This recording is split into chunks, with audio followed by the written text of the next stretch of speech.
Olá pessoal, eu sou Adriano Oliveira e dando continuidade à nossa playlist sobre segurança da informação, hoje nós vamos falar sobre Logic Bomb.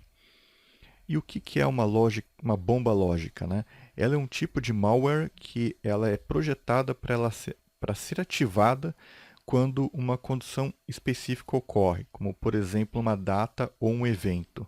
Então imagine, por exemplo, que um malware, que um script ele é colocado no servidor e esse script ou esse programa ele só vai rodar quando, por exemplo, for dia 15 de novembro, 14 horas e 36 minutos.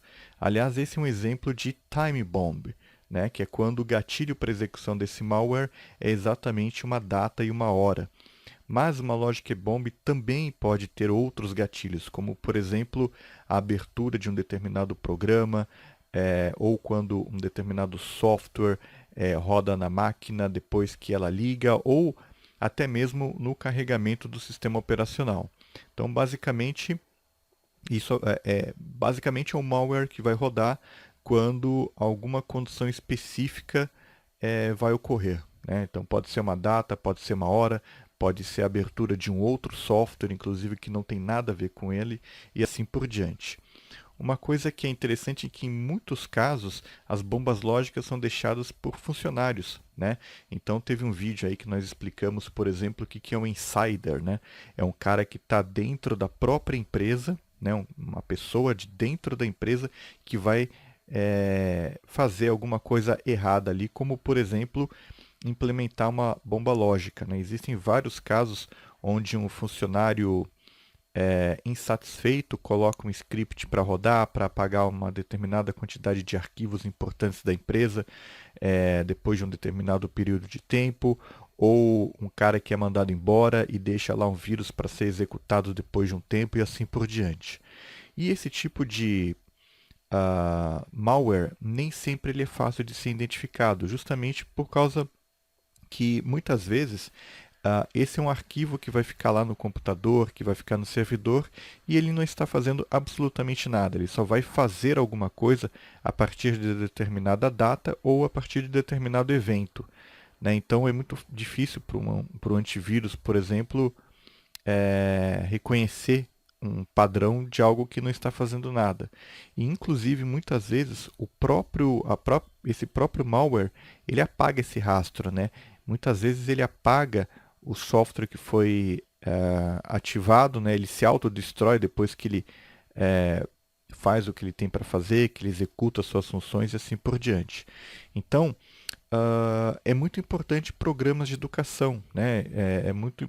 Por exemplo, ah, um funcionário dentro da empresa, ele conhece os demais funcionários, ele sabe o e-mail desses funcionários e ele pode mandar, através de uma campanha de phishing, por exemplo, né, um e-mail para os seus próprios colegas aí abrirem e executarem um malware, né? Ou então ele pode criar uma conta, né, e enviar através de uma conta que ele criou anteriormente vírus, né, esses malwares, esse tipo de logic bomb, para os seus próprios colegas de trabalho, sem que eles saibam que, obviamente, foi ele que mandou.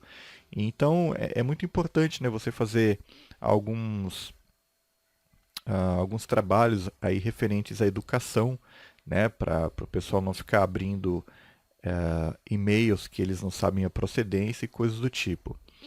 E além do mais, né, dentro de toda a empresa você tem uma série aí de procedimentos que você deve tomar para evitar esse tipo de problema.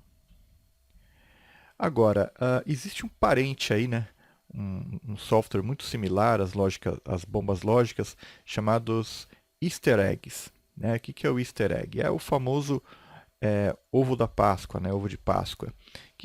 E o que isso significa? Né? Imagina, vocês devem muitas vezes, quando você é criança, né, seus pais pegavam aí ovos de chocolate, deixavam escondidos pela casa no dia de Páscoa, e aí as crianças iam procurar esses ovos, né?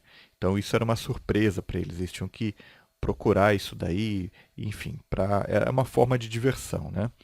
E nesse contexto de programação, Easter eggs ele tem um pouco disso, né? Então é um software, é alguma coisa que está oculta, né?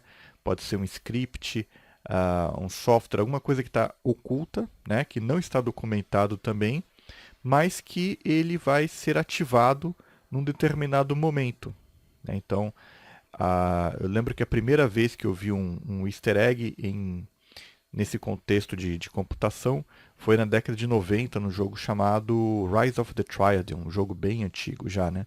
E quando era 25 de dezembro, né, quando chegava o Natal, os personagens apareciam aí com aquela touquinha do Papai Noel, né? Então, isso é um exemplo de easter eggs, né? Ah, um exemplo, né, de easter egg que você pode ter hoje também é quando você vai lá no Google, por exemplo, e digita a palavra meteoro, né? Dá uma olhada lá para você ver o que acontece. Então, o easter egg ele não é um vírus, né? Ele é feito para divertir as pessoas, para chamar atenção e tal. Porém, muita gente considera que um easter egg ele pode, enfim, ser um problema para a segurança, porque no final do dia você tem algum código a mais ali que normalmente não é documentado, e isso aí pode ser, obviamente, um recurso aí que pode ser explorado aí por um hacker ou por pessoas mal intencionadas, tá? Mas o easter egg, ele não é um vírus, tá? Ele não é um malware, ele é só um- alguma coisa ali, algum programinha que está oculto para divertir as pessoas, tá bom? Então, basicamente é isso, pessoal. Obrigado aí por estarem acompanhando o nosso canal. Não deixem de se inscrever. Espero que vocês tenham gostado desse vídeo. Muito obrigado e até a próxima.